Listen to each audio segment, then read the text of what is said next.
রে, আমাদের দেখে ভয় পেয়ে গেলি নাকি? না না, ভয় পাবো কেন? তাহলে বল, এই টাকাগুলো কোথা থেকে ইনকাম করেছিস? এই টাকাগুলি মানে ব্যাঙ্গালোরে। কি মিথ্যে কথা সাজাতে পারছিস না? হাহ, পারবে কি করে? তোর হাতে যে টাকাগুলো আছে সেগুলো তো তুই নিজে ইনকাম করিসনি, এগুলো তুই ফ্রড করেছিস। হ্যাঁ ম্যাডাম, আপনি ঠিকই ধরেছেন, আমি মিথ্যে কথা বলবো না। কিন্তু বিশেষ করে ম্যাডাম, এই টাকাগুলো আমার খুব প্রয়োজন।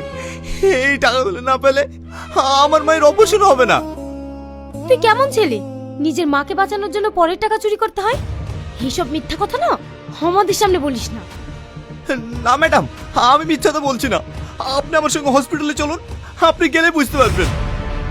ঠিক আছে, চ হসপিটালে, আমিও দেখি তুই কোন মায়ের চিকিৎসা করবি।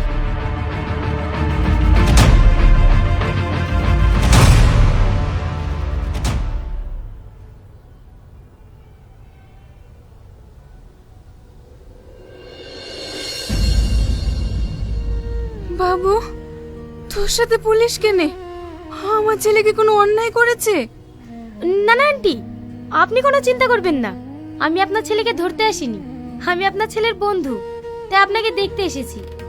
এখন কেমন আছেন আন্টি? হ্যাঁ মা, ভালো আছি। বাবু, তুই অতগুলো টাকা জোগাড় করতে পেরেছি? কি হলো, চুপ থাকলি যে?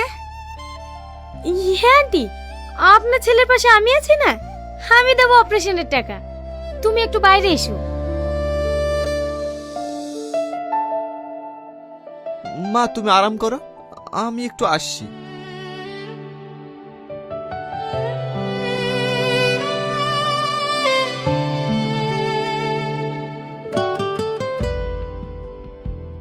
দেখো, আমরা আইনের রক্ষক, কিন্তু তুমি যেটা করেছো সেটা আইনের চোখে অন্যায়।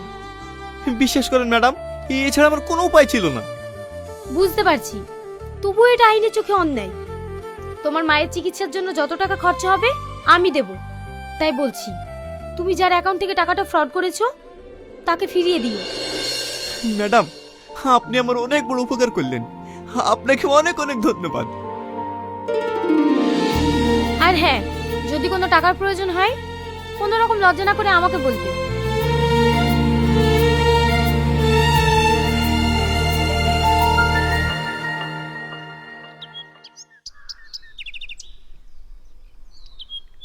আন্টি, এখন কেমন আছেন? মা, তুমি এসছো? আসো আসো, বসো।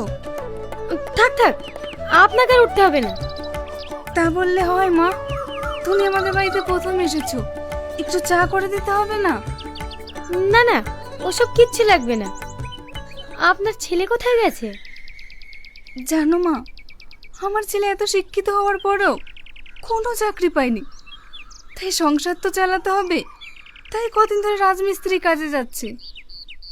কখন ফিরবে? এই তো সময় হয়ে এসছে, কিছুক্ষণের মধ্যেই চলে আসবে। ঠিকঠাক ওষুধ খাচ্ছেন তো? হ্যাঁ মধু, ঠিকঠাক খাচ্ছি। তুমি যে ওষুধগুলো দিয়েছিলে সেইগুলোই তো এখনো ফোরায়নি।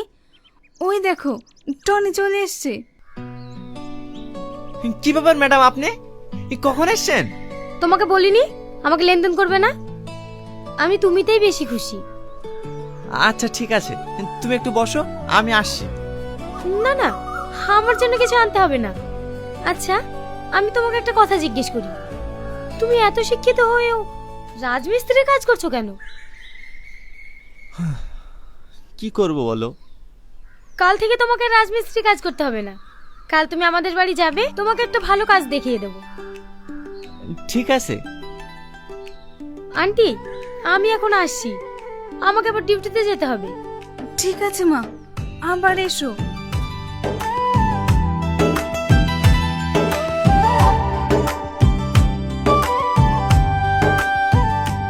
তুমি কাজটা পেয়ে খুশি হয়েছে তো?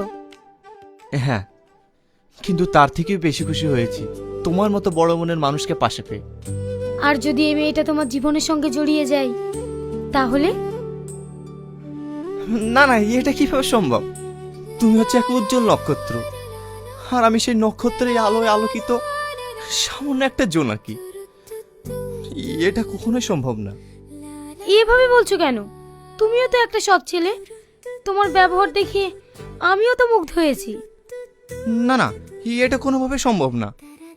তুমি মন থেকে বলো তো, তুমি কি আমাকে ভালোবাসো না?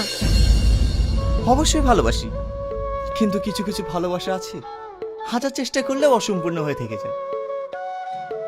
আমার ভালোবাসা ঠিক সেরকম। হ্যালো, কি? আমি ওদের কাউকে ছাড়বো না, আমি এখনই আসছি।